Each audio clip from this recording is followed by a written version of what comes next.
नमस्कार। द देसी अड्डा पर आपका स्वागत है। मैं हूं राकेश तिवारी।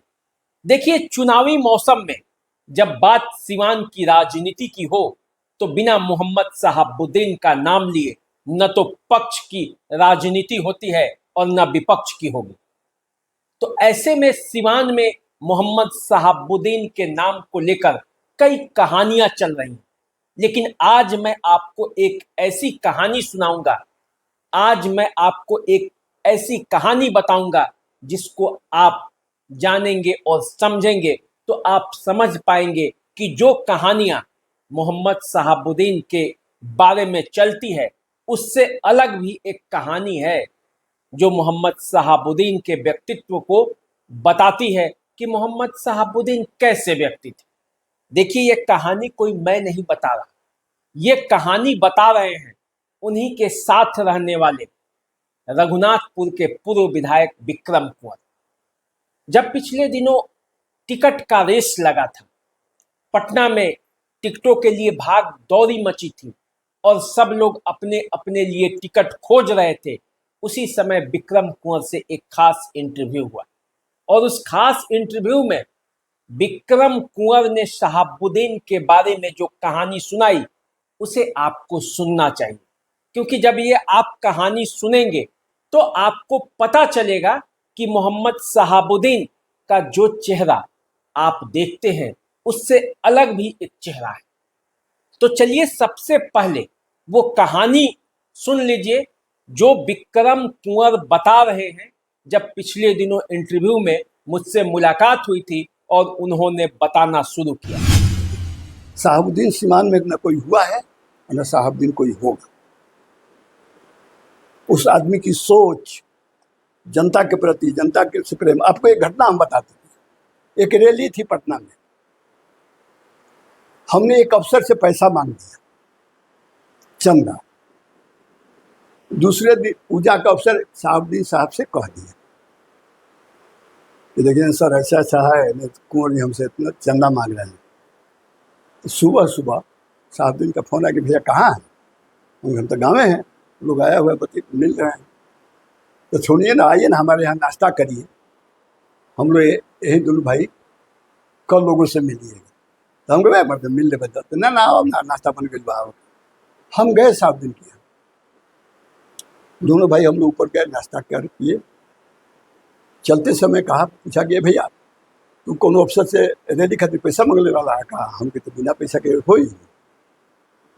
तो वो आदमी अलमीरा खोल दिया, कहा कि किसी अफसर से पैसा मत मांगिए, जितना पैसा का जरूरत है लीजिए, काटिए तो हमको खून नहीं था।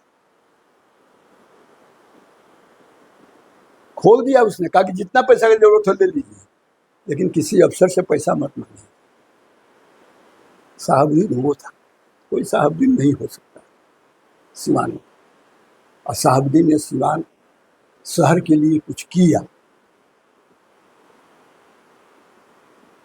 सिवान शहर के लिए कोई अंदर ढाला पर जो पुल देख रहे हैं, रेलवे का पुल, उसकी घटना बता देते हैं। एक धरना था जनता पार्टी का, उसमें जनता दल था स्टेशन पर, हम भी जा रहे थे, वो भी जा रहा था साथ दोनों के, हम MLA नहीं थे।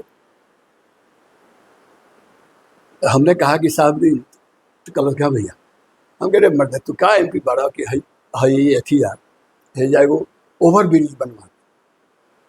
हमरा एक मुका धीरे से मारा, क्या मर्द तू फालतू काम सोच रही, जल्दी हो ही हम तू चाहबत हो। फिर हम लोग गए मीटिंग में, वहाँ के बाद वो दिल्ली चला गया, हमको बुलवाया, कहा कि लिखवाइए, लिखवाए और 6 महीना में वो ओवर ब्रिज का काम लग गया। शहाबुद्दीन वो था, क्या कहें। और शहाबुद्दीन कोई नहीं हो सकता। और लोग, अच्छा एक बात बताइए, शहाबुद्दीन के साथ हम भी थे। आप सुने हैं कि रघुनाथपुर विधानसभा क्षेत्र में उस समय कोई मर्डर हुआ? एक भी मर्डर नहीं हुआ, एक भी कोई क्राइम नहीं हुआ। इसलिए नहीं हुआ कि हम बहकाते नहीं थे, हम गलत काम कहते नहीं थे। और लोग तो बदला सधाने के लिए साहबुद्दीन के कान भर करके करवा देते थे। अब रघुनाथपुर में देख लीजिए, माले से सब जगह झगड़ा हुआ, हमारे यहाँ नहीं हुआ, जबकि राजपूत ब्राह्मण डोमिनेटेड हमारा एरिया एकदम था, कहीं कुछ नहीं हुआ। इसलिए कि ये लोग करा देते थे, हम उसको रोक लगा देते थे, हमारे यहाँ नहीं होने देते थे। चुनावी समय में बहुत बड़ी बात बता रहे हैं आप, जनता दल में हैं और आरजेडी के वो नेता थे और उनके लिए आप इतना बहुत कुछ कह रहे हैं, तो फिर साहबुद्दीन के लिए कह रहे हैं, हम जनता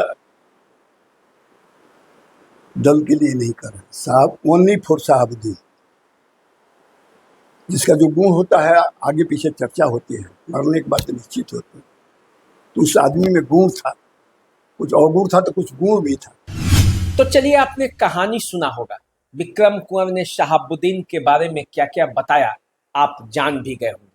देखिए, मेरा मकसद ये नहीं है कि किसी को राजनीतिक लाभ पहुंचे या राजनीतिक हानि। मेरा मकसद है कि सच हमेशा सामने आना चाहिए। हर सिक्के के दो पहलू होते हैं और दोनों पहलू को समाज के सामने लाना ही एक पत्रकार की जवाबदेही होती है। तो मैंने अपनी जवाबदेही निभाने का प्रयास किया। अब इससे किसको लाभ होगा और किसको नुकसान होगा, ये आने वाले समय में पता चलेगा और इसका गुना गणित मैंने किया भी नहीं।